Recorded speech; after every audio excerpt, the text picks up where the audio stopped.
കോഴിക്കോട് നഗരത്തിന്റെ ഹൃദയഭാഗത്ത് ആകാശത്തെ മുട്ടുന്ന വലിയൊരു ഫ്ലാറ്റ് സമുച്ചയത്തിന്റെ നിർമ്മാണ സൈറ്റ്. യന്ത്രങ്ങളുടെ ഇരുമ്പലും സിമന്റ് പൊടിയും നിറഞ്ഞ ആ അന്തരീക്ഷം വല്ലാത്തൊരു ശ്വാസമുട്ടൽ അനുഭവപ്പെടുത്തുന്നതായിരുന്നു.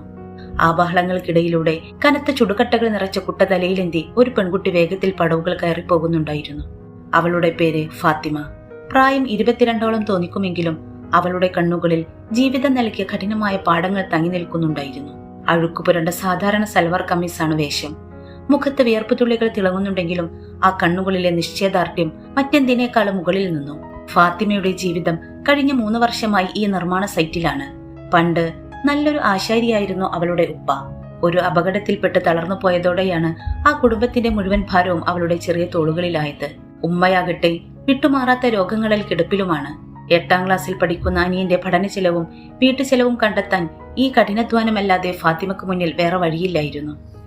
എല്ലാ ദിവസവും പുലർച്ചെ 5 മണിക്ക് ഉണരുക, ഉമ്മക്കും അനിയനും ഉപ്പക്കും ഭക്ഷണം പാകം ചെയ്യുക, ഉമ്മയുടെ മരുന്നുകൾ എടുത്തു നൽകുക. ഇതെല്ലാം കഴിഞ്ഞാണ് അവൾ സൈറ്റിലേക്ക് ഓടുന്നത്. പടച്ചവൻ വിധിച്ച ഈ ജീവിതത്തെ അത്രമേൽ ധീരമായാണ് അവൾ നേരിട്ടത്.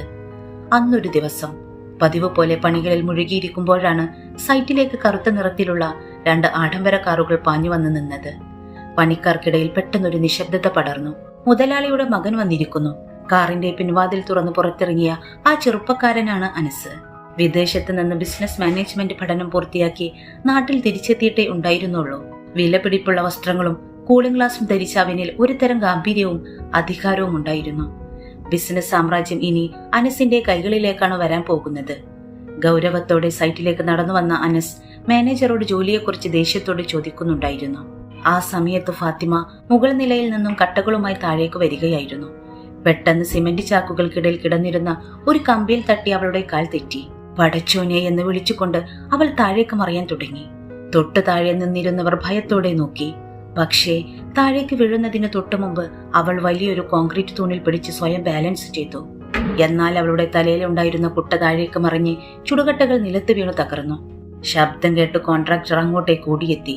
എല്ലാവരുടെയും മുന്നിൽ വെച്ച് ഫാത്തിമയെ അയാൾ ചീത്ത വിളിക്കാൻ തുടങ്ങി. ആത്മാഭിമാനം മുറിവേറ്റെങ്കിലും ഒന്നും മിണ്ടാതെ അവൾ താഴെ കുനിഞ്ഞിരുന്ന് കട്ടകൾ ഓരോന്നായി പെറുക്കാൻ തുടങ്ങി. അനസ് അല്പം മാറി നിന്ന് അതൊക്കെയും നോക്കുന്നുണ്ടായിരുന്നു. ആ സൈറ്റിലുള്ള മറ്റുള്ളവരിൽ നിന്ന് വ്യത്യസ്തമായി അവൾക്കൊരു പ്രത്യേകത അവന് തോന്നി. ആരുടെയും ദയക്ക് വേണ്ടി അപേക്ഷിക്കാതെ സ്വന്തം തെറ്റിന് പിഴയൊടുക്കാൻ തയ്യാറാവുന്ന ആ പെൺകുട്ടി അവന്റെ ശ്രദ്ധ ആകർഷിച്ചു. പെട്ടെന്നാണ് മുകളിലത്തെ നിലയിലെ ക്രെയിനിൽ നിന്നും കനത്ത ഇരുമ്പ് പൈപ്പുകൾ കൂട്ടത്തോടെ താഴേക്ക് ഊർന്നു വീഴാൻ തുടങ്ങിയത്. എല്ലാവരും മാറിക്കോ എന്ന് മുകളിൽ നിന്ന് ആരോ നിലവിളിച്ചു. ആളുകൾ 4 പാടും ചിതറിയോടി. എന്നാൽ നിലത്ത് കുനിഞ്ഞിരുന്ന കട്ടകൾ പെറുക്കുകയായിരുന്ന ഫാത്തിമ ഇതൊന്നും അറിഞ്ഞിരുന്നില്ല. ഇരുമ്പ് പൈപ്പുകൾ നേരെ അവളുടെ തലയിലേക്കാണ് പതിക്കാൻ പോകുന്നത്. ഇത് കണ്ടു നിന്ന അനസിന്റെ ചോര മരവിച്ചുപോയി. അവൻ മറ്റൊന്നും ആലോചിച്ചില്ല. അവിടുന്ന് മാറിപ്പോകൂ എന്ന ഉച്ചത്തിൽ വിളിച്ചുകൊണ്ട് അവൻ ഫാത്തിമയുടെ അടുത്തേക്ക് ഓടിപ്പാഞ്ഞു. ഫാത്തിമ നെട്ടി മുകളിലേക്ക് നോക്കുമ്പോഴേക്കും ഇരുമ്പ് പൈപ്പുകൾ തൊട്ടടുത്തെത്തിയിരുന്നു. അടുത്ത നിമിഷം അനസ് അവളെ ശക്തിയായി പിടിച്ച് വശത്തേക്ക് വലിച്ചിട്ടു. തൊട്ടു പിന്നാലെ ഭയങ്കരമായ ശബ്ദത്തോടെ ആ ഇരുമ്പ് പൈപ്പുകൾ ഫാത്തിമ നിന്നിരുന്ന കൃത്യസ്ഥലത്ത് വന്നു പതിച്ചു. കോൺക്രീറ്റ് തറ തകർന്നുപോയി. കുറച്ചു നിമിഷത്തേക്ക് ആ സൈറ്റിൽ പൂർണ്ണമായ നിശബ്ദത പടർന്നു. ഫാത്തിമ പേടിച്ച് വിറക്കുകയായിരുന്നു. അവളുടെ കൈകളിൽ അപ്പോഴും മനസ്സിന്റെ ശക്തമായ പിടുത്തമുണ്ടായിരുന്നു. ശ്വാസമെടുക്കാൻ പോലും മറന്ന് അവൾ അനസിന്റെ കണ്ണുകളിലേക്ക് നോക്കി. അനസ് ദേഷ്യത്തോടെയും അതേസമയം വലിയൊരു ആശങ്കയോടെയും അവളെ നോക്കി ചോദിച്ചു, "നിനക്കെന്താ ഭ്രാന്താണോ? നീ മരിക്കാൻ നടക്കുകയാണോ?" തന്റെ കൈകൾ അനസിന്റെ പിടിയിലാണെന്ന ബോധ്യം വന്നതും ഫാത്തിമ പെട്ടെന്ന് കൈകൾ പിൻവലിച്ചു.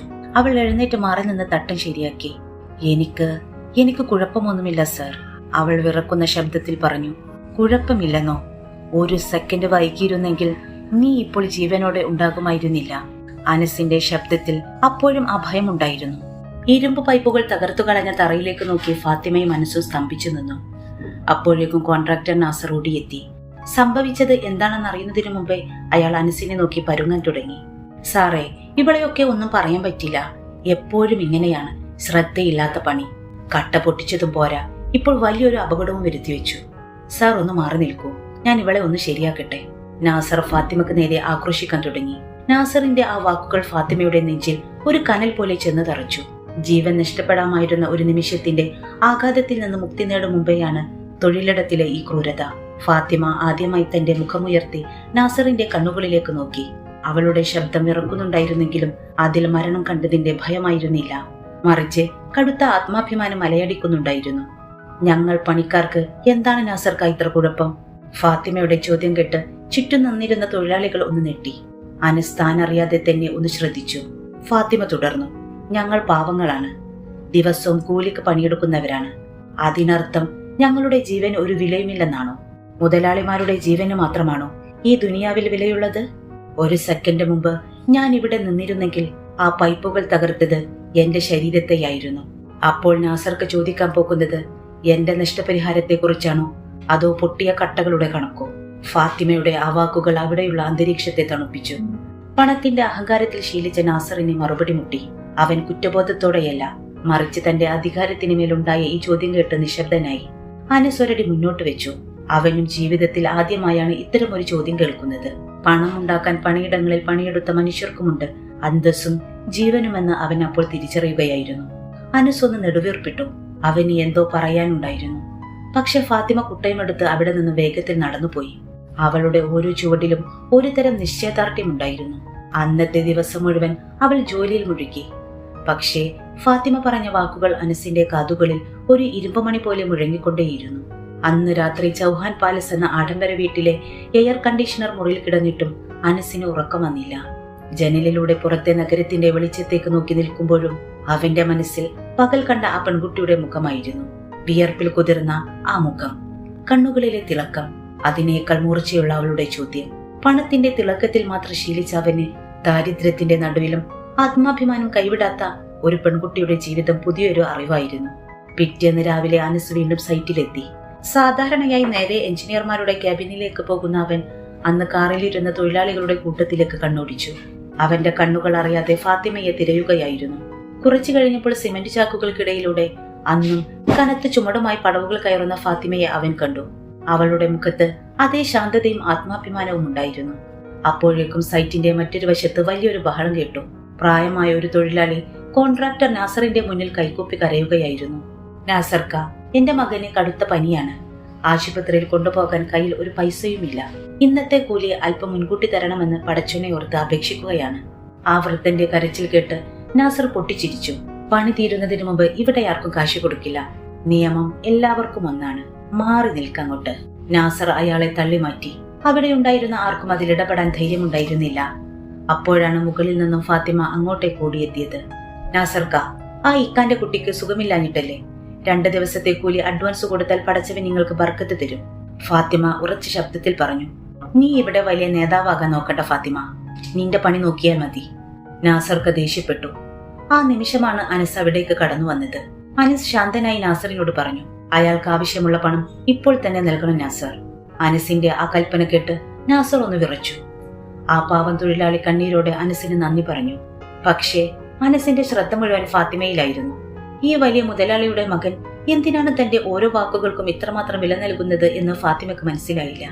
അവൾ നോട്ടം തിരിച്ച് വേഗത്തിൽ അവിടെ നിന്ന് മാറി. ഉച്ചഭക്ഷണത്തിന്റെ സമയമായപ്പോൾ എല്ലാ തൊഴിലാളികളും സൈറ്റിന്റെ ഒരു കോണിലിരുന്ന് ഭക്ഷണം കഴിക്കുകയായിരുന്നു. പെട്ടെന്നാണ് അനസിന്റെ ആഡംബരക്കാർ അവളുടെ മുന്നിൽ വന്നു നിന്നത്. കാറിൽ നിന്നും ഇറങ്ങിയ അനസ് നേരെ ഫാത്തിമയുടെ അടുത്തേക്ക് നടന്നു വന്നു. ചുറ്റുമുള്ള തൊഴിലാളികൾ അത്ഭുതത്തോടെയും സംശയത്തോടെയും അവരെ നോക്കാൻ തുടങ്ങി. ഫാത്തിമ, എനിക്ക് നിന്നോട് അല്പം സംസാരിക്കാനുണ്ട്. ഫാത്തിമക്ക് വലിയ പരിഭ്രമം തോന്നി. ചുറ്റുമുള്ളവരുടെ നോട്ടം അവളെ അസ്വസ്ഥയാക്കുന്നുണ്ടായിരുന്നു. എങ്കിലും അവൾ എഴുന്നേറ്റ് അനസിന്റെ കൂടെ സൈറ്റിന്റെ ഒരു വിജനമായ കോണിലേക്ക് നടന്നു. പറയൂ സർ, ഞാൻ വല്ല തെറ്റും ചെയ്തോ? ഫാത്തിമ പേടിയോടെ ചോദിച്ചു. അനസ് ഒന്ന് പുഞ്ചിരിച്ചു. ഏയ്, താൻ ഒരു തെറ്റും ചെയ്തിട്ടില്ല. ഇന്നലെ താൻ പറഞ്ഞ ആ വാചകം, പാവങ്ങളുടെ ജീവന് വിലയുണ്ടെന്ന കാര്യം, അത് എന്നെ ഒരുപാട് ചിന്തിപ്പിച്ചു. ഞാൻ ജനിച്ചതും വളർന്നതും പണത്തിന്റെ നടുവിലാണ് ഫാത്തിമ. അതുകൊണ്ട് തന്നെ താഴേക്കിടയിലുള്ള മനുഷ്യരുടെ വേദനകൾ എനിക്കറിയില്ലായിരുന്നു. അനസിന്റെ ആ തുറന്നു പറച്ചിൽ ഫാത്തിമയെ അത്ഭുതപ്പെടുത്തി. അവളുടെ മുഖത്ത് ഒരു ചെറിയ പുഞ്ചിരി വിരിഞ്ഞു. അത് സ്വാഭാവികമാണ് സർ. കാരണം പാവങ്ങളുടെ കണ്ണീരും വിശപ്പും ദൂരെ നിന്ന് നോക്കിയാൽ കാണാൻ കഴിയില്ല. അതിന് ഞങ്ങളുടെ കൂടെ ജീവിക്കണം. അവളുടെ ആ വാക്കുകൾ അനസിന്റെ ഹൃദയത്തിൽ തറച്ചു. അന്നത്തെ ആ സംഭാഷണത്തിന് ശേഷം അനസിന്റെ മനസ്സിൽ ഫാത്തിമ ഒരു മരീചിക പോലെ നിറഞ്ഞു നിൽക്കുകയായിരുന്നു. അന്ന് വൈകുന്നേരം ജോലി കഴിഞ്ഞപ്പോൾ അനസ് തന്റെ ആഡംബര വാഹനം ദൂരെ പാർക്ക് ചെയ്ത ശേഷം ഫാത്തിമ താമസിക്കുന്ന ആ ചേരി പ്രദേശത്തേക്ക് നടന്നു ചെന്നു. ആ കോളനിയുടെ പ്രവേശന കവാടത്തിലെ ഓടകളിൽ നിന്ന് വരുന്ന ദുർഗന്ധവും തകർന്നു വീഴാറായ വീടുകളും കണ്ടപ്പോൾ അനസിന്റെ ഉള്ളൊന്നു പിടഞ്ഞു. പണത്തിന്റെ തിളക്കത്തിൽ ജീവിച്ചവന് ഇങ്ങനെയൊരു ലോകം തീർത്തും അപരിചിതമായിരുന്നു. ആ കോളനിയുടെ ഏറ്റവും അറ്റത്തായിരുന്നു ഫാത്തിമയുടെ വീട്. ഓലയും പ്ലാസ്റ്റിക് ഷീറ്റുകളും കൊണ്ട് മറച്ച ആ കുടിലിനുള്ളിൽ നിന്ന് ഫാത്തിമയുടെ ഉപ്പയുടെ കടുത്ത ചുമയുടെ ശബ്ദം പുറത്തേക്ക് കേൾക്കാമായിരുന്നു. അനസ് ഒന്ന് നിന്നു. ഒരു ജനലിലൂടെ അകത്തേക്ക് നോക്കിയപ്പോൾ ഫാത്തിമ കഷ്ടപ്പെട്ട് ഉപ്പക്ക് വെള്ളവും മരുന്ന് നൽകുന്നത് അവൻ കണ്ടു. തളർന്ന കാലുകൾ നീട്ടിയിരുന്ന് കഷ്ടപ്പാടുകൾക്കിടയിലും മകളുടെ മുഖത്തേക്ക് നോക്കി പുഞ്ചിരിക്കാൻ ശ്രമിക്കുന്ന ആ പിതാവ്. ആ കാഴ്ച അനസിന്റെ നെഞ്ചിൽ വലിയൊരു ഭാരമായി മാറി. ഇത്രയും ദുരിതങ്ങൾക്കിടയിലും ഫാത്തിമ കാണിച്ച ആത്മധൈര്യത്തിന്റെ ഉറവിടം അവന് ഇപ്പോൾ മനസ്സിലായി. പെട്ടെന്നാണ് ഫാത്തിമയുടെ അനിയൻ അൻവർ പുറത്തേക്ക് വന്നത്. അനസിനെ കണ്ടതും ആ കുട്ടി അത്ഭുതത്തോടെ കണ്ണുകൾ വിടർത്തി. അൻവർ തിരികെ ഓടി അകത്തേക്ക് വിളിച്ചു പറഞ്ഞു, ഇത്ത, നമ്മുടെ വലിയ മുതലാളിയുടെ മകനിതാ പുറത്തു നിൽക്കുന്നു. കേട്ടപാടെ ഫാത്തിമ നെഞ്ചിൽ കൈവച്ച് പുറത്തേക്ക് ഓടി വന്നു. അനസിനെ അവിടെ കണ്ടതും അവളുടെ മുഖം വല്ലാതെ വിളറി. നിങ്ങൾ ഇവിടെയോ? ഈ സമയത്ത് ഫാത്തിമ പരിഭ്രാന്തിയോടെ ചുറ്റുനോക്കി. കോളനിയിലെ അയൽവാസികൾ ഉറ്റുനോക്കുന്നത് അവൾ അറിഞ്ഞു. സർ, ദയവ് ചെയ്ത് നിങ്ങൾ ഇവിടെ നിന്ന് ഇപ്പോൾ തന്നെ പോകണം. നാട്ടുകാർ കണ്ടാൽ അത് പല രീതിയിൽ വ്യാഖ്യാനിക്കും. പാവപ്പെട്ട ഒരു പെൺകുട്ടിയുടെ അന്തസ് വളരെ പെട്ടെന്നാണ് ഈ സമൂഹം ചർച്ചയാക്കുക. അവളുടെ കണ്ണുകൾ നിറഞ്ഞു തുളുമ്പി. അനസ് ഒരു നിമിഷം നിശബ്ദനായി. അവൾ പറഞ്ഞതിൽ എത്രമാത്രം സത്യമുണ്ടെന്ന് അവന് ബോധ്യമായി. എങ്കിലും ഈ ദുരിതക്കടലിലും സ്വന്തം അന്തസ് കാത്തു സൂക്ഷിക്കാൻ ശ്രമിക്കുന്ന ഫാത്തിമയോട് അവന് തോന്നിയത് കേവലം ഒരു സഹതാപമായിരുന്നില്ല, മറിച്ച് ഉള്ളിൽ വളർന്നു വരുന്ന ഒരു പ്രത്യേക അടുപ്പമായിരുന്നു. എന്നാൽ ഫാത്തിമയുടെ ഭയം വെറുതെയായിരുന്നില്ല. പിറ്റേ ദിവസം മുതൽ ആ കോളനിയിലെ ചില ആളുകൾക്കിടയിൽ പലതരത്തിലുള്ള സംസാരങ്ങൾ തുടങ്ങി. മുതലാളിയുടെ മകൻ എന്തിനാ എപ്പോഴും ഈ വഴിക്ക് വരുന്നത്? അവൾ വലിയ മീനിനെ തന്നെയാണല്ലോ വലയിലാക്കിയത്. ഇങ്ങനെയുള്ള അപവാദങ്ങൾ ഫാത്തിമയുടെ കാതുകളിലും എത്തിത്തുടങ്ങി. അവളെല്ലാം ഉള്ളിലൊതുക്കി പടച്ചവനോട് പ്രാർത്ഥിച്ച് തന്റെ ജോലി തുടർന്നു കൊണ്ടേയിരുന്നു. അതേസമയം അനസിന്റെ വീട്ടിലും കാര്യങ്ങൾ വഷളായിരുന്നു. ചൗഹാൻ പാലസിൽ അനസിനെ കുറിച്ച് വന്ന വാർത്തകൾ അവന്റെ മാതാപിതാക്കളെ ചൊടിപ്പിച്ചു. ഒരു വലിയ വ്യവസായിയുടെ മകൻ ഒരു നിർമ്മാണ തൊഴിലാളിയായ പെൺകുട്ടിയുടെ പിന്നാലെ നടക്കുന്നു എന്ന വാർത്ത അവരുടെ തറവാട്ടു മഹിമക്ക് വലിയ കളങ്കമായാണ് അവർ കണ്ടത്. ഒരു വൈകുന്നേരം അനസിന്റെ ഉപ്പ കരീമും ഉമ്മ ഖദീജയും ഹാളിലിരിക്കുമ്പോൾ അനസ് അകത്തേക്ക് കയറി വന്നു. ഖദീജ കടുത്ത സ്വരത്തിൽ ചോദിച്ചു, എന്താണ് അനസ് ഇതൊക്കെ? നിനക്ക് ബുദ്ധിയില്ലേ? നമ്മൾ ജീവിക്കുന്ന ഈ പദവിയും അന്തസ്സും എന്താണെന്ന് നിനക്കറിയാമല്ലോ. നീ എന്തിനാണ് ആ വേലക്കാരി പെണ്ണിന്റെ പിന്നാലെ നടക്കുന്നത്? അനസ് ഗൗരവത്തോടെ അവരെ നോക്കി. അവൾ വെറും ഒരു വേലക്കാരി പെണ്ണല്ല ഉമ്മ, അവൾ ഒരു മനുഷ്യനാണ്. പണത്തിന്റെ അഹങ്കാരത്തിൽ നിങ്ങൾ പലതും മറക്കുന്നുണ്ട്. ഇത് കേട്ട കരീം ദേഷ്യം കൊണ്ട് വിറച്ചു. നിന്റെ നാവൊന്ന് സൂക്ഷിച്ചു അനസേ. നിന്റെ വിവാഹം ഞങ്ങൾ ഉറപ്പിച്ചു കഴിഞ്ഞു. വലിയൊരു കോടീശ്വര കുടുംബത്തിലെ പെൺകുട്ടിയുമായാണ് നിന്റെ കല്യാണം. അത് നടക്കും. നീ ആ കോളനിയിലെ പെണ്ണിനെ കുറിച്ച് ഇനിയൊരു വാക്ക് പോലും മിണ്ടരുത്. അന്നത്തെ സംഭാഷണം അവിടുന്ന് അവസാനിച്ചെങ്കിലും അനസിന്റെ വീട്ടുകാർ അടങ്ങിയിരിക്കാൻ തീരുമാനിച്ചിരുന്നില്ല. അവർ തങ്ങളുടെ സ്വാധീനം ഉപയോഗിച്ച് ഫാത്തിമയെയും കുടുംബത്തെയും ആ നഗരത്തിൽ നിന്ന് തന്നെ ഓടിക്കാനുള്ള തന്ത്രങ്ങൾ മെനയുകയായിരുന്നു. ഫാത്തിമയുടെ ഉപ്പയുടെ ചികിത്സ മുടക്കാനും ഫാത്തിമയെ ജോലിയിൽ നിന്ന് പിരിച്ചുവിടാനും അവർ പദ്ധതിയിട്ടു. ഈ വിവരങ്ങളെല്ലാം ഫാത്തിമയുടെ ഒരു കൂട്ടുകാരി വഴി അനസിന്റെ ചെവിയിലെത്തി. തന്റെ മാതാപിതാക്കൾ ഇത്രത്തോളം ക്രൂരമാകുമെന്ന് അനസ് ഒരിക്കലും കരുതിയിരുന്നില്ല. തന്റെ പ്രിയപ്പെട്ട ഫാത്തിമയുടെയും അവളുടെ നിസ്സഹായരായ കുടുംബത്തിന്റെയും അന്തസ്സിനും ജീവനും ഭീഷണിയാകുന്ന ഒരവസ്ഥ. ഒരു വശത്ത് തന്റെ മാതാപിതാക്കളുടെ നിർബന്ധം, മറുവശത്ത് താൻ സ്നേഹിക്കുന്ന പെൺകുട്ടിയുടെ കണ്ണീർ. അനസ് തന്റെ മുറിയിൽ കയറി വാതിലടച്ചു. ജനലിലൂടെ പുറത്തേക്ക് നോക്കുമ്പോൾ ഫാത്തിമയുടെ മുഖമായിരുന്നു അവന്റെ മനസ്സിൽ. തന്റെ കുടുംബത്തിന്റെ പണവും പദയും താൻ വലിച്ചെറിയാൻ തയ്യാറാണോ? ഫാത്തിമയെ സംരക്ഷിക്കാൻ വേണ്ടി താൻ എന്ത് ത്യാഗത്തിന് മുതിരുമോ? താൻ എടുക്കാൻ പോകുന്ന തീരുമാനം തന്റെ ജീവിതത്തെ തന്നെ മാറ്റിമറിക്കുമോ? കുടുംബത്തെയും സ്വത്തിനെയും ഉപേക്ഷിക്കണോ? അതോ ഫാത്തിമയുടെ സ്നേഹം നഷ്ടപ്പെടുത്തണോ? അനസിന്റെ മനസ്സിൽ കൊടുങ്കാറ്റ് പോലെ ഒരുപാട് ചോദ്യങ്ങൾ ഉയർന്നു. അവൻ തന്റെ കയ്യിലിരുന്ന വാച്ചും വിലപിടിപ്പുള്ള വസ്തുക്കളും നോക്കി. എല്ലാം പണത്തിന് മുകളിൽ കെട്ടിപ്പടുത്തതാണെന്ന് അവന് തോന്നി. അനസ് തന്റെ തീരുമാനത്തിലേക്ക് അടുക്കുകയായിരുന്നു. അവന്റെ കണ്ണുകളിൽ ഒരു ഉറച്ച തിളക്കം വന്നു. അത് സ്നേഹത്തിന്റെ അഗ്നിയായിരുന്നു. ആ അഗ്നിയിൽ ഏത് പണത്തിന്റെയും അഹങ്കാരം ഉരുക്കിത്തീരും. അനസ് കട്ടിലിൽ നിന്ന് എഴുന്നേറ്റു. അവൻ ബാഗ് പാക്ക് ചെയ്യാൻ തുടങ്ങി. താൻ ആരെയാണോ ഏറ്റവും കൂടുതൽ സ്നേഹിക്കുന്നത് അവൾക്കൊപ്പം നിൽക്കാൻ അവൻ തീരുമാനിച്ചു. അനസ് തന്റെ തീരുമാനങ്ങളുമായി മുന്നോട്ടു പോകുമ്പോൾ വിധി ഫാത്തിമയെ കാത്തിരുന്നത് മറ്റൊരു വലിയ പരീക്ഷണമായിരുന്നു. അടുത്ത ദിവസങ്ങളിൽ സൈറ്റിൽ പണി അതിവേഗത്തിൽ പുരോഗമിക്കുകയായിരുന്നു. ഫാത്തിമ പഴയതിനേക്കാൾ ശ്രദ്ധയോടെ ജോലി ചെയ്തു. എന്നാൽ അവളുടെ തലയിൽ സിമന്റ് ചാക്കുകൾ അടുക്കി വെക്കുന്നതിനിടെ മുകളിൽ ലോഡ് ഇറക്കിക്കൊണ്ടിരുന്ന വലിയ മിക്സിംഗ് യന്ത്രത്തിന്റെ ഒരു കനത്ത ഇരുമ്പ് ലിവർ പൊട്ടി നേരിട്ട് അവളുടെ തലയിലേക്ക് പതിച്ചു. അടുത്തുണ്ടായിരുന്ന തൊഴിലാളികളുടെ നിലവിളി ആ സൈറ്റിലാകെ അലയടിച്ചു. രക്തത്തിൽ കുളിച്ച് ബോധരഹിതയായി അവൾ കോൺക്രീറ്റ് തറയിലേക്ക് വീണു. വിവരമറിഞ്ഞ അൻവർ അങ്ങോട്ട് ഓടിയെത്തുമ്പോഴേക്കും കാഴ്ച ഭയപ്പെടുത്തുന്നതായിരുന്നു. ഫാത്തിമയുടെ നെറ്റിയിൽ നിന്നും ചോര ഒലിച്ചിറങ്ങുന്നുണ്ടായിരുന്നു. ഈ സമയത്താണ് അനസ് സൈറ്റിലേക്ക് വന്ന് വണ്ടി ഇറങ്ങിയത്. ആളുകൾ കൂടി നിൽക്കുന്നത് കണ്ട് അവൻ ഓടിയെത്തിയപ്പോൾ ചോരയിൽ കുളിച്ചു കിടക്കുന്ന ഫാത്തിമയെയാണ് അവൻ കണ്ടത്. അനസിന്റെ നെഞ്ചൊന്ന് പിടഞ്ഞുപോയി. അവൻ മറ്റൊന്നും നോക്കാതെ ഫാത്തിമയെ കൈകളിൽ കോരിയെടുത്ത് തന്റെ ആഡംബര കാറിന്റെ പിൻസീറ്റിലേക്ക് കിടത്തി. അൻവറിനെയും കൂട്ടി അവൻ നഗരത്തിലെ ഏറ്റവും വലിയ സൂപ്പർ സ്പെഷ്യാലിറ്റി ആശുപത്രിയിലേക്ക് വണ്ടി പായിച്ചു. ആശുപത്രിയിലെത്തിയ ഉടൻ തന്നെ ഡോക്ടർമാർ ഫാത്തിമയെ എമർജൻസി വാർഡിലേക്ക് മാറ്റി. അനസ് നെഞ്ചിടിപ്പോടെ പുറത്ത് കാത്തുനിന്നു. കുറച്ചു കഴിഞ്ഞപ്പോൾ ഡോക്ടർ പുറത്തിറങ്ങി വന്നുകൊണ്ട് പറഞ്ഞു, തലയിൽ ആഴത്തിലുള്ള മുറിവുണ്ട്. ആന്തരിക രക്തസ്രാവം ഒഴിവാക്കാൻ അടിയന്തിരമായി ഒരു മൈനർ സർജറി വേണം. 1,00,000 രൂപ ഇപ്പോൾ തന്നെ കെട്ടിവെക്കണം. 1,00,000 രൂപ എന്ന വാക്ക് കേട്ടതും അൻവർ കരച്ചിലിന്റെ വക്കിലെത്തി. അവരുടെ കയ്യിൽ ഒരു ദിവസം ജീവിക്കാനുള്ള വക പോലും ഇല്ലായിരുന്നു. എന്നാൽ അനസ് ഒട്ടും അടിച്ചില്ല. അവൻ തന്റെ ക്രെഡിറ്റ് കാർഡ് മാനേജർക്ക് നേരെ നീട്ടിക്കൊണ്ട് പറഞ്ഞു, ഡോക്ടർ, നിങ്ങൾ പ്രൊസീജിയർ സ്റ്റാർട്ട് ചെയ്തോളൂ. പണം ഞാൻ അടച്ചോളാം. മണിക്കൂറുകൾക്ക് ശേഷം ഫാത്തിമക്ക് ബോധം വന്നു. കണ്ണു തുറന്നപ്പോൾ താനൊരു ആഡംബര എയർ കണ്ടീഷണർ മുറിയിലാണെന്ന് അവൾ മനസ്സിലാക്കി. അരികിൽ ആശങ്കയോടെ അനസ് ഇരിപ്പുണ്ടായിരുന്നു. സർ, ഞാനിതെവിടെയാണ്? ഉപ്പയും ഉമ്മയും ഇതറിഞ്ഞു? ഫാത്തിമ പരിഭ്രമത്തോടെ എഴുന്നേൽക്കാൻ ശ്രമിച്ചു.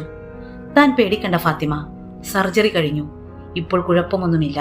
തന്റെ വീട്ടിൽ വിവരം അറിയിച്ചിട്ടുണ്ട്. അനസ് അവളെ ശാന്തയാക്കാൻ ശ്രമിച്ചു. പക്ഷേ ഫാത്തിമയുടെ കണ്ണുകൾ നിറഞ്ഞു തുളുമ്പി. സാർ, ഈ ആശുപത്രിയിലെ ചെലവ് ഞങ്ങൾക്കിത് താങ്ങാൻ കഴിയില്ല. നിങ്ങൾ എന്തിനാണ് ഞങ്ങൾക്ക് വേണ്ടി ഇത്രയും പണം കളയുന്നത്?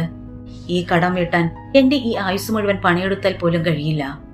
അനസ് ആർദ്രമായി അവളുടെ കണ്ണുകളിലേക്ക് നോക്കി പറഞ്ഞു, ഫാത്തിമ, താൻ ഇതൊരു കടമായി കാണരുത്. ഒരു മനുഷ്യൻ മറ്റൊരു മനുഷ്യന് നൽകുന്ന സഹായമായി മാത്രം കണ്ടാൽ മതി. അനസിന്റെ ഈ നന്മ നിറഞ്ഞ വാക്കുകൾ ഫാത്തിമയുടെ മനസ്സിനെ വല്ലാതെ സ്പർശിച്ചു. എന്നാൽ ഈ വിവരങ്ങളെല്ലാം ചൗഹാൻ പാലസിലുള്ള അനസിന്റെ ഉമ്മ ഖദീജയുടെ കാതുകളിലും എത്തി. തന്റെ മകൻ ഒരു സാധാരണ നിർമ്മാണ തൊഴിലാളിയായ പെൺകുട്ടിക്ക് വേണ്ടി ലക്ഷങ്ങൾ ചെലവാക്കുന്നു എന്ന വാർത്ത അവരെ അങ്ങേയറ്റം പ്രകോപിപ്പിച്ചു. അടുത്ത ദിവസം രാവിലെ ഫാത്തിമയെ ഡിസ്ചാർജ് ചെയ്ത് വീട്ടിലെത്തിച്ചതേ ഉണ്ടായിരുന്നുള്ളൂ. പെട്ടെന്നാണ് ആ ചെറിയ കോളനിയിലേക്ക് ഒരു വലിയ ആഡംബരക്കാർ വന്നു നിന്നത്. അതിൽ നിന്നും പട്ടുസാരിയും സ്വർണ്ണാഭരണങ്ങളും ധരിച്ച ഗാംഭീര്യമുള്ള ഒരു സ്ത്രീ ഇറങ്ങി വന്നു. അത് ഖദീജയായിരുന്നു. അവർ നേരെ ഫാത്തിമയുടെ തകർന്ന വീടിനുള്ളിലേക്ക് കയറി വന്നു. അവരുടെ ആ വരവ് കണ്ടപ്പോൾ തന്നെ ഫാത്തിമക്കും കുടുംബത്തിനും കാര്യം മനസ്സിലായി. നീയല്ലേ ഫാത്തിമ? ഖദീജ കടുത്ത സ്വരത്തിൽ ചോദിച്ചു. അതെ, ഫാത്തിമ ഭയത്തോടെ തലയാട്ടി. ഖദീജ തന്റെ ബാഗിൽ നിന്നും 500ന്റെ കനത്ത നോട്ടുകൾ അടങ്ങിയ ഒരു കവറെടുത്ത് മേശപ്പുറത്തേക്ക് എറിഞ്ഞു. ഇതിൽ 2,00,000 രൂപയുണ്ട്. എന്റെ മകൻ നിനക്ക് ആശുപത്രി ചിലവാക്കിയ തുക കഴിച്ച് ബാക്കി നീ എടുത്തോ.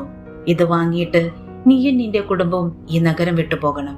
എന്റെ മകന്റെ ജീവിതത്തിലേക്ക് ഇനി നിന്റെ ഈ കരിപുരണ്ട നിഴൽ പോലും വീഴരുത്. ആ വാക്കുകൾ ഫാത്തിമയുടെ ഉപ്പ റസാക്കിനെയും ഉമ്മയെയും തളർത്തിക്കളഞ്ഞു. ഫാത്തിമ കുറച്ച് സെക്കൻഡുകൾ ആ പണത്തിലേക്ക് നോക്കി നിന്നു. അവളുടെ ഉള്ളിൽ വലിയൊരു കൊടുങ്കാറ്റ് വീശിയടിക്കുന്നുണ്ടായിരുന്നു. അവൾ സാവധാനം ആ പണക്കവറെടുത്ത് ഖദീജയുടെ കൈകളിലേക്ക് തന്നെ തിരികെ വെച്ചു. ഉമ്മ, ഞാൻ പാവപ്പെട്ടവളാണ്. കരിപുരണ്ട കൈകൾ കൊണ്ട് പണിയെടുത്ത് ജീവിക്കുന്നവളാണ്. പക്ഷേ പണം കണ്ട് അന്തസ്സ് പണയം വെക്കുന്നവളല്ല. നിങ്ങളുടെ മകൻ എന്റെ ജീവൻ രക്ഷിച്ചതാണ്. അതിനു പകരമായി ഈ ദുനിയാവിലെ ഒരു പണം കൊണ്ടും എന്നെ വിലക്ക് വാങ്ങാൻ നിങ്ങൾക്ക് കഴിയില്ല. ഞങ്ങൾക്ക് പടച്ചവൻ തന്ന ഒരു ആത്മാഭിമാനമുണ്ട്. അത് നിങ്ങളുടെ ഈ കോടികളേക്കാൾ വലുതാണ്. ഖദീജ ജീവിതത്തിൽ ആദ്യമായാണ് ഒരു പാവപ്പെട്ട പെൺകുട്ടിയിൽ നിന്നും ഇങ്ങനെ ഒരു മറുപടി കേൾക്കുന്നത്.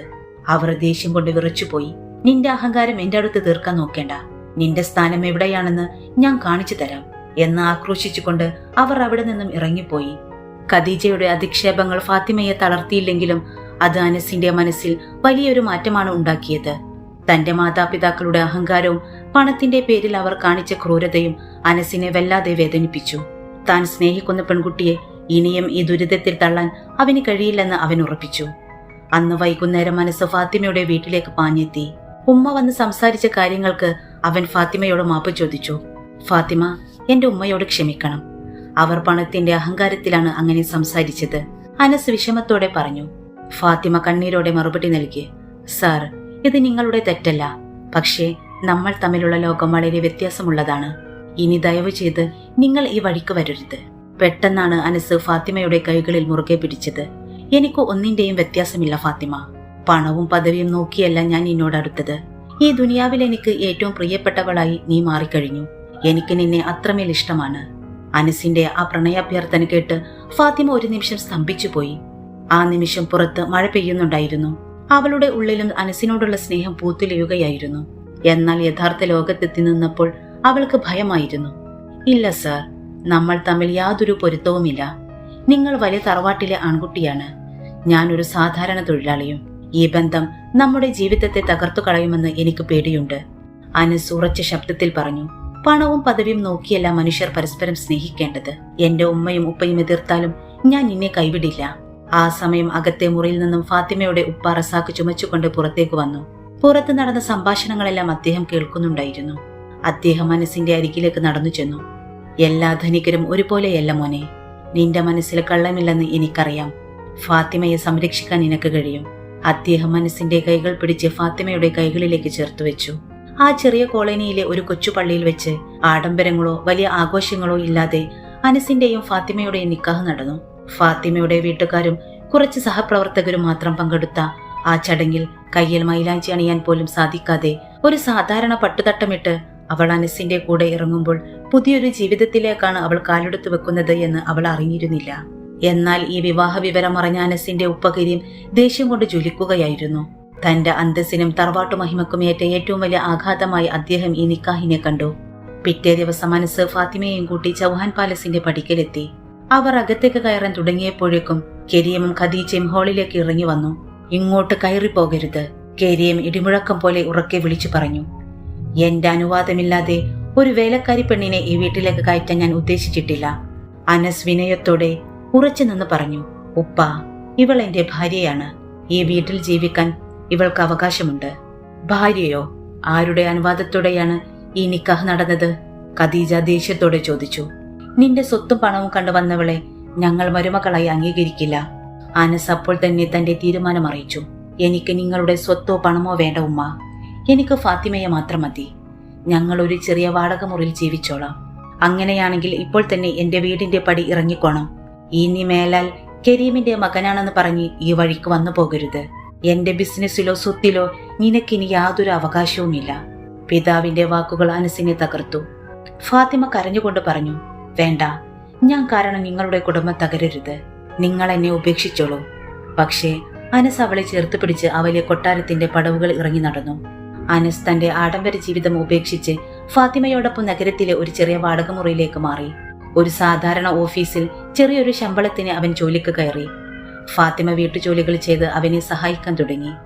കുറഞ്ഞ വരുമാനത്തിലും അവർക്കിടയിൽ വലിയൊരു സമാധാനവും സന്തോഷവും ഉണ്ടായിരുന്നു. എന്നാൽ വിധി അവരെ വീണ്ടും പരീക്ഷിക്കാൻ കാത്തിരിക്കുകയായിരുന്നു. ഒരു ദിവസം രാവിലെ അനസ് ജോലിക്ക് പോകാൻ ഒരുങ്ങുമ്പോഴാണ് പിതാവിന്റെ കമ്പനിയുടെ മാനേജർ പ്രദീപ് അവനെ ഫോണിൽ വിളിക്കുന്നത്. വലിയൊരു ചതി പറ്റി. കമ്പനിയുടെ പേരിൽ കോടികളുടെ നികുതി വെട്ടിപ്പും തൊഴിലാളികളുടെ പേരിൽ വ്യാജ അക്കൗണ്ടുകൾ ഉണ്ടാക്കി പണം തട്ടിയതായും കാണിച്ച് വിജിലൻസും പോലീസും ചൗഹാൻ പാലസിൽ എത്തിയിട്ടുണ്ട്. കരീം സാറിനെ അവർ അറസ്റ്റ് ചെയ്യാൻ പോവുകയാണ്. പ്രദീപിന്റെ വാക്കുകൾ കേട്ടതും അനസിന്റെ കയ്യിൽ നിന്നും ഫോൺ താഴെ വീണു. അവനാകെ തകർന്നുപോയി. തന്നെ പുറത്താക്കിയതാണെങ്കിലും സ്വന്തം പിതാവ് ഒരു തടവുകാരനായി മാറുന്നത് കാണാൻ അവന് കഴിഞ്ഞില്ല. ഫാത്തിമ അവന്റെ അരികിലേക്ക് ഓടിയെത്തി. എന്തുപറ്റി? അനസ് കിതച്ചുകൊണ്ട് പറഞ്ഞു. ഫാത്തിമ, ഉപ്പാന്റെ കമ്പനിയിൽ വലിയൊരു വിജിലൻസ് റെയ്ഡ് നടക്കുകയാണ്. കോടികളുടെ അഴിമതിയും നികുതി വെട്ടിപ്പും നടത്തി എന്ന പേരിൽ ഉപ്പയെ പോലീസ് അറസ്റ്റ് ചെയ്യാൻ പോവുകയാണ്. തന്റെ കുടുംബത്തിന്റെ അഭിമാനവും പിതാവിന്റെ ബിസിനസ് സാമ്രാജ്യവും വെറും നിമിഷങ്ങൾക്കുള്ളിൽ തകർന്നു തരിപ്പണമായ വാർത്ത അവന് വിശ്വസിക്കാനായില്ല. ഫോൺ താഴെ വീണപ്പോൾ അനസിന്റെ കണ്ണുകളിൽ വലിയൊരു അന്താളിപ്പായിരുന്നു. കമ്പനി റെയ്ഡ് ചെയ്യപ്പെടുന്നു. പിതാവ് അറസ്റ്റിലാകാൻ പോകുന്നു. ഈ വാർത്ത അവന്റെ ഹൃദയത്തെ വല്ലാതെ പിടിച്ചുലച്ചു. താൻ ആ വീടിന്റെ പടിയിറങ്ങിയത് വെറും ദിവസങ്ങൾക്ക് മുമ്പാണ്. തന്നെയും ഫാത്തിമയും അപമാനിച്ച് പുറത്താക്കിയവർ, തങ്ങളുടെ സമ്പത്തിന്റെയും അധികാരത്തിന്റെയും അഹങ്കാരത്തിൽ ജീവിച്ചവർ ഇന്ന് തെരുവിലേക്ക് വലിച്ചെറിയപ്പെടാൻ പോകുന്നു. ഫാത്തിമ അവന്റെ തോളിൽ കൈവച്ചു. അവളുടെ മുഖത്ത് പ്രതികാരത്തിന്റെയോ ആനന്ദത്തിന്റെയോ നിഴലുകൾ ഉണ്ടായിരുന്നില്ല. മറിച്ച് ഒരു വലിയ ആപത്തിൽപ്പെട്ട മനുഷ്യരോടുള്ള സഹാനുഭൂതിയായിരുന്നു. നമുക്ക് ഇപ്പോൾ തന്നെ അവിടെ പോകണം അനസ്, അവൾ ഉറച്ച ശബ്ദത്തിൽ പറഞ്ഞു. പക്ഷേ ഫാത്തിമ, നമ്മളെ അവർ എങ്ങനെയാണ് ഇറക്കിവിട്ടതെന്ന് ഓർമ്മയുണ്ടോ? അവർക്ക് നമ്മളോടൊട്ടും സ്നേഹമില്ല. അനസ് വേദനയോടെ പറഞ്ഞു. അതൊക്കെ പഴയ കാര്യങ്ങളാണ്. അവർ നമ്മളോട് എന്തു തന്നെ ചെയ്താലും ഈ സമയത്ത് ഒരു മകനെന്ന നിലയിൽ നിങ്ങൾക്ക് അവരെ തനിച്ചാക്കാൻ കഴിയില്ല. ഉപ്പക്കും ഉമ്മക്കും ഒരു ആപത്ത് വരുമ്പോൾ മാറി നിൽക്കുന്നത് നമ്മുടെ സംസ്കാരമല്ല. നമുക്ക് അവരുടെ കൂടെ നിൽക്കാം. ഫാത്തിമയുടെ വാക്കുകൾ അനസിന്റെ തീരുമാനത്തെ ഉറപ്പിച്ചു. അവർ രണ്ടുപേരും ഒരു ഓട്ടോറിക്ഷ പിടിച്ച് വേഗത്തിൽ ചൗഹാൻ പാലസിലേക്ക് തിരിച്ചു. അവിടെ എത്തിയപ്പോൾ കണ്ട കാഴ്ച ഭയപ്പെടുത്തുന്നതായിരുന്നു. വീടിന്റെ മുന്നിൽ ഒട്ടനവധി പോലീസ് വണ്ടികളും മാധ്യമപ്രവർത്തകരുടെ വലിയൊരു കൂട്ടവും ഉണ്ടായിരുന്നു. ക്യാമറ ലൈറ്റുകൾ തുടർച്ചയായി മിന്നിമറിയുന്നുണ്ടായിരുന്നു.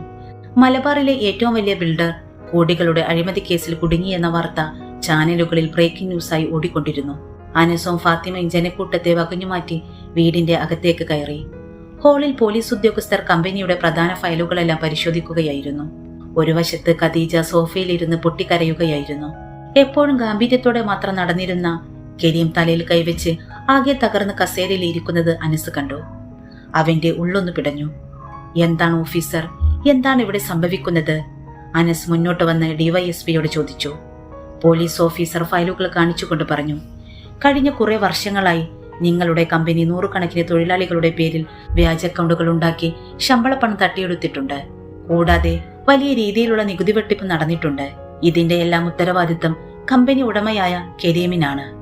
ഇല്ല, ഞാൻ ഇതൊന്നും അറിഞ്ഞിട്ടില്ല സർ, എന്നെ ചതിച്ചതാണ്, കരീം വിറക്കുന്ന ശബ്ദത്തിൽ പറഞ്ഞു. അപ്പോഴേക്കും പോലീസിന്റെ മറ്റൊരു സംഘം കമ്പനിയുടെ ചീഫ് അക്കൗണ്ടന്റ് ശിവദാസിനെ കൈവിലങ്ങ് വെച്ച് അങ്ങോട്ടേക്ക് കൊണ്ടുവന്നു. പോലീസിന്റെ ചോദ്യം ചെയ്യലിൽ ശിവദാസിന് സത്യങ്ങളെല്ലാം തുറന്നു പറയാൻ തുടങ്ങി. കരീം പൂർണ്ണമായും ബിസിനസ് കാര്യങ്ങൾ ശിവദാസിനെ ഏൽപ്പിച്ച് ഒപ്പിട്ട് കൊടുക്കുക മാത്രമാണ് ചെയ്തിരുന്നത്. ആ വിശ്വാസം മുതലെടുത്ത് ശിവദാസനും കുറച്ച് രാഷ്ട്രീയക്കാരും ചേർന്നാണ് ഈ വലിയ തട്ടിപ്പ് നടത്തിയത്. കൂടാതെ നിർമ്മാണ സൈറ്റുകളിൽ തൊഴിലാളികൾക്ക് നൽകേണ്ട സുരക്ഷാ സംവിധാനങ്ങളിൽ പോലും ഇവർ തട്ടിപ്പ് നടത്തിയിരുന്നു. ഇതെല്ലാം കേട്ടപ്പോൾ കരീമിന് വലിയ പശ്ചാത്താപം തോന്നി. ഇത്രയും കാലം താൻ വിശ്വസിച്ചവർ തന്നെ ചതിക്കുകയായിരുന്നു. താൻ വെറുത്ത പാവപ്പെട്ട തൊഴിലാളികളുടെ അധ്വാനമാണ് ഈ കമ്പനിയുടെ വിജയത്തിന് പിന്നിലെന്നും അദ്ദേഹം തിരിച്ചറിഞ്ഞു. ഈ സമയത്ത് കമ്പനിയിലെ തട്ടിപ്പ് വിവരമറിഞ്ഞ് പ്രകോപിതരായ നൂറുകണക്കിന് തൊഴിലാളികൾ ചൗഹാൻ പാലസിന്റെ കവാടത്തിന് മുന്നിൽ തടിച്ചുകൂടി. അവരുടെ കൈകളിൽ കമ്പനിക്കും കരീമിനുമെതിരെയുള്ള പ്ലക്കാർഡുകൾ ഉണ്ടായിരുന്നു. തൊഴിലാളികളുടെ ആക്രോശം കേട്ട് വീടിനകത്തുള്ളവർ ഭയന്നുപോയി. അന്തരീക്ഷം വല്ലാതെ വഷളായിക്കൊണ്ടിരുന്നു. പെട്ടെന്നാണ് ഫാത്തിമ അനസിന്റെ കൈവിടുവിച്ച് വീടിന്റെ പുറത്തെ പോർച്ചിലേക്ക് നടന്നു വന്നത്. അവൾ നേരെ രോഷാകുലരായി നിൽക്കുന്ന തൊഴിലാളികളുടെ മുന്നിലേക്ക് ചെന്നു നിന്നു. തന്റെ പഴയ സഹപ്രവർത്തകരായ തൊഴിലാളികളെ കണ്ടതും അവർ മുദ്രാവാക്യം വിളികൾ നിർത്തി. എന്റെ പ്രിയപ്പെട്ട ചേട്ടന്മാരെ, ഫാത്തിമ കൈകൾ ഉയർത്തി ഉറച്ച ശബ്ദത്തിൽ പറഞ്ഞു, നിങ്ങളെ കാണിക്കുന്ന ദേഷ്യം ന്യായമാണ്. നമ്മുടെ കൂലിപ്പണം തട്ടിയെടുത്തത് ആരായാലും നിയമം അവരെ വെറുതെ വിടില്ല. പക്ഷേ ഈ കാണുന്ന കരീം സാറല്ല നമ്മളെ ചതിച്ചത്. കമ്പനിയിലെ അക്കൗണ്ടന്റായ ശിവദാസനാണ് നമ്മുടെ പണം മുഴുവൻ മോഷ്ടിച്ചത്. അവനെ പോലീസ് ഇപ്പോൾ അറസ്റ്റ് ചെയ്തിട്ടുണ്ട്. ഫാത്തിമയുടെ വാക്കുകൾ കേട്ട് തൊഴിലാളികൾ പരസ്പരം നോക്കി. അവർക്ക് അവളെ പൂർണ്ണ വിശ്വാസമായിരുന്നു. നമ്മളിവിടെ അക്രമം കാണിച്ചാൽ നഷ്ടം വരുന്നത് നമ്മളെപ്പോലെയുള്ള പാവങ്ങൾക്കാണ്. കരീം സാർ തെറ്റ് ചെയ്തിട്ടില്ലെന്ന് നിയമം തെളിയിക്കും. ദയവ് ചെയ്ത് നിങ്ങളെല്ലാവരും ശാന്തരാക്കണം. അവളുടെ ആ വാക്കുകൾ കേട്ടതോടെ തൊഴിലാളികളുടെ രോഷം തണുത്തു. അവർ സാവധാനം അവിടെ നിന്ന് പിരിഞ്ഞു പോകാൻ തുടങ്ങി. വീടിന്റെ വലിയ ജനാലയിലൂടെ കരീമും ഖദീജയും ഈ കാഴ്ചയെല്ലാം കാണുന്നുണ്ടായിരുന്നു. തങ്ങൾ ഒരു വേലക്കാരി പെണ്ണെന്ന് വിളിച്ച് ആട്ടിയോടിച്ച, തങ്ങളുടെ പടിവാതിൽക്കൽ നിൽക്കാൻ പോലും യോഗ്യതയില്ലെന്ന് പറഞ്ഞ ആ പെൺകുട്ടിയാണ് ഇന്ന് തങ്ങളുടെ കുടുംബത്തിന്റെ ആത്മാഭിമാനവും ജീവനും കാത്തുസൂക്ഷിച്ചതെന്ന് അവർ വേദനയോടെ മനസ്സിലാക്കി. തൊഴിലാളികൾ ശാന്തരായി മടങ്ങിപ്പോയതോടെ ചൗഹാൻ പാലസിന് മുന്നിലെ വലിയൊരു ദുരന്തമാണ് ഒഴിവായത്. പോലീസ് ഉദ്യോഗസ്ഥർ ശിവദാസിനെയും കൊണ്ട് അവിടെ നിന്നും തിരിച്ചു. ഹാളിൽ കനത്ത നിശബ്ദത പടർന്നു. കരീം പതിയെ പുറത്തെ പോർച്ചിലേക്ക് നടന്നു വന്നു. എപ്പോഴും ആകാശത്തോളം അഹങ്കാരവുമായി നടന്നിരുന്ന ആ വലിയ മനുഷ്യന്റെ തല ഇന്ന് തികച്ചും താണിരുന്നു. അദ്ദേഹത്തിന്റെ കണ്ണുകൾ നിറയുന്നുണ്ടായിരുന്നു. അദ്ദേഹം സാവധാനം ഫാത്തിമയുടെ മുന്നിലേക്ക് നടന്നു ചെന്നു. ഫാത്തിമ ബഹുമാനത്തോടെ അല്പം പുറകിലേക്ക് മാറി നിന്നു. മോളെ ഫാത്തിമ, കരീമിന്റെ ശബ്ദം വിറക്കുന്നുണ്ടായിരുന്നു. അദ്ദേഹം രണ്ട് കൈകളും കൂപ്പി അവളുടെ മുന്നിൽ നിന്നു. എനിക്ക് നിന്നോട് മാപ്പ് ചോദിക്കാൻ പോലും അർഹതയില്ല. പണത്തിന്റെ അഹങ്കാരത്തിൽ കണ്ണു മഞ്ഞളിച്ചു പോയ ഒരു അന്ധനായിരുന്നു ഞാൻ. പക്ഷേ ഇന്ന് എനിക്കും എന്റെ കുടുംബത്തിനും ഒരു ആപത്ത് വന്നപ്പോൾ ഞങ്ങളുടെ മാനം കാക്കാൻ നീയേ ഉണ്ടായുള്ളൂ. ഫാത്തിമ വിനയത്തോടെ പറഞ്ഞു. ഉപ്പ, അങ്ങനെ പറയരുത്. നിങ്ങൾ അനസിന്റെ ഉപ്പയാണ്. അതുകൊണ്ട് എന്റെയും ഉപ്പയാണ്. അപ്പോഴേക്കും ഖദീജ അവിടെ കൂടിയെത്തി. അവർ ഫാത്തിമയെ കെട്ടിപ്പിടിച്ചു പൊട്ടിക്കരഞ്ഞു. എന്നെ കല്ലെറിയാത്തതിന് നന്ദി മോളെ. പണം കൊണ്ട് എല്ലാം വാങ്ങാൻ കഴിയുമെന്നാണ് ഞാൻ കരുതിയത്. പക്ഷേ മനുഷ്യന്റെ മനസ്സും നന്മയും പണം കൊടുത്ത് വാങ്ങാൻ കഴിയില്ലെന്ന് നീ എന്നെ പഠിപ്പിച്ചു. അനസ് ദൂരെ മാറി നിന്ന് ഈ കാഴ്ച കണ്ട് ആശ്വാസത്തോടെ പുഞ്ചിരിച്ചു. പണത്തിന് തകർക്കാൻ കഴിയാത്ത ഒന്ന് ഈ ദുനിയാവിലുണ്ട് എന്ന് തന്റെ മാതാപിതാക്കൾക്ക് മനസ്സിലാക്കി കൊടുക്കാൻ ഫാത്തിമക്ക് കഴിഞ്ഞിരിക്കുന്നു. ആ വലിയ കൊട്ടാരത്തിൽ വീണ്ടും സ്നേഹത്തിന്റെ കാറ്റ് വീശാൻ തുടങ്ങുകയാണ്. കഴിഞ്ഞുപോയ ദിവസങ്ങൾ ചൗഹാൻ പാലസിനും കുടുംബത്തിനും ഒരു വലിയ പാഠമായിരുന്നു. പണത്തിന്റെ തിളക്കത്തിൽ അഹങ്കരിച്ചിരുന്നവർ സ്നേഹത്തിന്റെയും ത്യാഗത്തിന്റെയും വില തിരിച്ചറിഞ്ഞു. പോലീസ് അന്വേഷണത്തിൽ കരീമിന്റെ നിരപരാധിത്വം തെളിയുകയും യഥാർത്ഥ പ്രതികൾ ശിക്ഷിക്കപ്പെടുകയും ചെയ്തു. കമ്പനിയുടെ ബിസിനസ് ചുമതലകൾ പൂർണ്ണമായും അനസിനെ ഏൽപ്പിച്ചുകൊണ്ട് കരീം വിരമിച്ചു. അനസ് കമ്പനിയുടെ തലപ്പത്തേക്ക് വന്ന ഉടൻ തന്നെ വരുത്തിയ ആദ്യത്തെ മാറ്റം തൊഴിലാളികളുടെ ക്ഷേമമായിരുന്നു. അഴിമതിക്കാർ തട്ടിയെടുത്ത തൊഴിലാളികളുടെ ഓരോ പൈസയും അവൻ നേരിട്ട് തിരികെ നൽകി. എല്ലാ നിർമ്മാണ സൈറ്റുകളിലും അത്യാധുനിക സുരക്ഷാ സംവിധാനങ്ങളും ഇൻഷുറൻസ് പരിരക്ഷയും ഉറപ്പാക്കി. അതിനെല്ലാം പിന്നിൽ പ്രവർത്തിച്ചത് ഫാത്തിമയുടെ വലിയ മനസ്സായിരുന്നു. മാസങ്ങൾ കടന്നുപോയി. ചൗഹാൻ പാലസിന്റെ അന്തരീക്ഷം പണ്ടത്തെ പോലെയല്ല. അവിടെ ഇപ്പോൾ പണത്തിന്റെ ഗർവില്ല, പകരം സ്നേഹവും കാരുണ്യവും മാത്രമാണുള്ളത്. ഫാത്തിമയുടെ ഉപ്പറസാക്കിന്റെ തുടർ ചികിത്സ അനസ് മുൻകൈയെടുത്ത് നടത്തി. അദ്ദേഹം ഇപ്പോൾ വടിയുടെ സഹായത്തോടെയെങ്കിലും സ്വയം നടക്കാൻ തുടങ്ങിയിട്ടുണ്ട്. അനിയൻ അൻവറിനെ നഗരത്തിലെ നല്ലൊരു സ്കൂളിലാണ് അനസ് ചേർത്തിരിക്കുന്നത്. ഒരു വെള്ളിയാഴ്ച വൈകുന്നേരം ചൗഹാൻ പാലസിലെ വലിയ ഡൈനിങ് ടേബിളിൽ എല്ലാവരും ഒരുമിച്ചിരുന്ന് ഭക്ഷണം കഴിക്കുകയായിരുന്നു. വീട്ടുജോലിക്കാരെയും ഒപ്പം ഇരുത്തിയാണ് ഇപ്പോൾ അവിടെ ഭക്ഷണം കഴിക്കാറുള്ളത്. ഫാത്തിമയും മനസ്സും പഴയ കഷ്ടപ്പാടുകൾ ഓർത്തെടുത്ത് പുഞ്ചിരിച്ചു. കരീം കസേരയിൽ ഇരുന്ന് അവരെ നോക്കി ഖദീജയോട് പതുക്കെ പറഞ്ഞു, നോക്കൂ ഖദീജ, നമ്മൾ ഒരുപാട് കോടികൾ ബിസിനസ്സിലൂടെ ഉണ്ടാക്കിയിട്ടുണ്ട്. പക്ഷേ നമ്മുടെ മകൻ ഈ വീട്ടിലേക്ക് കൊണ്ടുവന്ന ഏറ്റവും വലിയ നിധി ആ പെൺകുട്ടിയാണ്. അവളാണ് നമ്മുടെ ഈ വീടിന് യഥാർത്ഥ ബർക്കത്ത് കൊണ്ടുവന്നത്. അത് കേട്ട് ഖദീജ ഫാത്തിമയെ സ്നേഹത്തോടെ തലോടി. ഫാത്തിമയുടെ കണ്ണുകളിൽ പടച്ചവനോടുള്ള കടുത്ത നന്ദിയായിരുന്നു. കനൽ വഴികളിലൂടെ നടക്കുമ്പോഴും തന്റെ ആത്മാഭിമാനവും നന്മയും കൈവിടാതിരുന്നതിന് പടച്ചവൻ നൽകിയ വലിയൊരു സമ്മാനമായിരുന്നു അവളുടെ ഇന്നത്തെ ജീവിതം. പ്രിയമുള്ളവരെ, സ്നേഹം കൊണ്ട് എന്തും കീഴടക്കാമെന്നും ആത്മാഭിമാനമുള്ളവർക്ക് മുന്നിൽ തോൽക്കാത്തതൊന്നുമില്ലെന്നും ലോകത്തിന് കാണിച്ചു കൊടുത്തുകൊണ്ട് ആ കുടുംബം സന്തോഷത്തോടെ മുന്നോട്ട് നീങ്ങി. ഈ വീഡിയോ നിങ്ങൾക്ക് ഇഷ്ടപ്പെട്ടെങ്കിൽ തീർച്ചയായും ലൈക്ക് ചെയ്യുക, കൂട്ടുകാർക്കായി ഷെയർ ചെയ്യുക. കൂടുതൽ വീഡിയോകൾക്കായി ഈ ചാനൽ ഇപ്പോൾ തന്നെ സബ്സ്ക്രൈബ് ചെയ്യുക. അടുത്ത വീഡിയോയിൽ വീണ്ടും കാണാം. നന്ദി.